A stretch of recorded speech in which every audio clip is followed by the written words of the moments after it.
کیا آپ کو معلوم ہے کائنات کا وہ آخری انسان کون ہوگا جو جہنم کے دہکتے ہوئے شعلوں سے چیختا ہوا باہر نکلے گا؟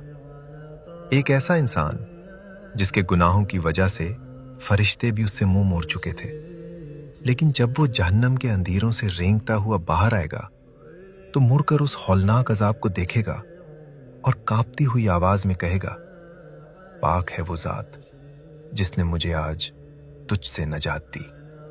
خدا کی قسم، اللہ نے مجھے وہ کچھ دیا ہے جو کائنات میں کسی کو نہیں ملا۔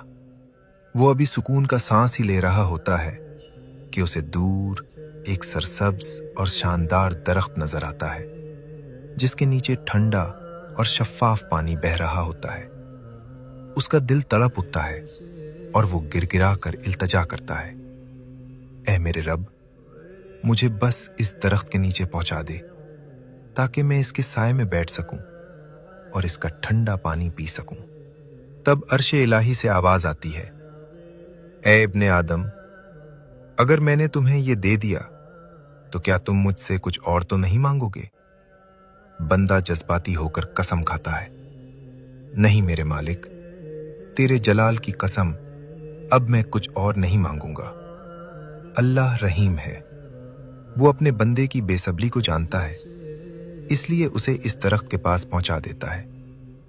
کچھ وقت گزرتا ہے اور اچانک اس کی نظر ایک اور درخت پر پڑتی ہے جو پہلے والے سے 100 گنا زیادہ خوبصورت ہے، اور وہ بالکل جنت کے دروازے کے پاس کھڑا ہے۔ بندہ اپنی قسم بھول جاتا ہے اور دوبارہ تڑپ کر کہتا ہے، یا اللہ، مجھے اس درخت تک پہنچا دے، بس یہ آخری بار۔ اللہ فرماتا ہے، اے انسان، کیا تم نے عاد نہیں کیا تھا کہ اب کچھ نہیں مانگو گے؟ لیکن اللہ اپنی رحمت سے اسے وہاں بھی پہنچا دیتا ہے، کیونکہ وہ اپنے بندے کی بے بسی دیکھ رہا ہے۔ اب وہ بندہ جنت کے بالکل دروازے پر کھڑا ہے، جہاں سے اسے اندر کی لازوال نعمتیں، پاکیزہ خوشبوئیں اور جنتیوں کے ہنسنے کی آوازیں آ رہی ہیں۔ وہ اب کنٹرول نہیں کر پاتا اور رو کر پکارتا ہے، یا اللہ، مجھے اب اندر داخل فرما دے، میں اب دروازے پر کھڑا نہیں رہ سکتا۔ تب کائنات کا شہنشاہ اللہ رب العزت فرماتا ہے، اے انسان، آخر تجھے کون سی چیز راضی کرے گی؟ کیا تو اس بات پر راضی ہے کہ میں تجھے پوری دنیا جتنا بڑا محل اور سلطنت دے دوں؟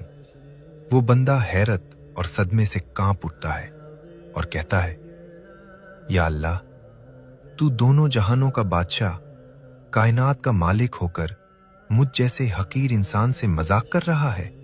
اور یہاں کائنات کا مالک اللہ مسکرا دیتا ہے۔ اللہ فرماتا ہے، میں تجھ سے مذاق نہیں کر رہا، لیکن میں جو چاہوں کرنے کی طاقت رکھتا ہوں۔ جا، تیرے لیے پوری دنیا، بلکہ اس ایک دنیا سے 10 گنا بڑی جنت اکیلے تیرے لیے ہے۔ سبحان اللہ۔ جب جہنم سے نکلنے والے آخری اور سب سے گناہگار انسان کی شان یہ ہے، تو 5 وقت کی نماز پڑھنے اور اللہ سے محبت کرنے والے ایمان والوں کا مقام کیا ہوگا؟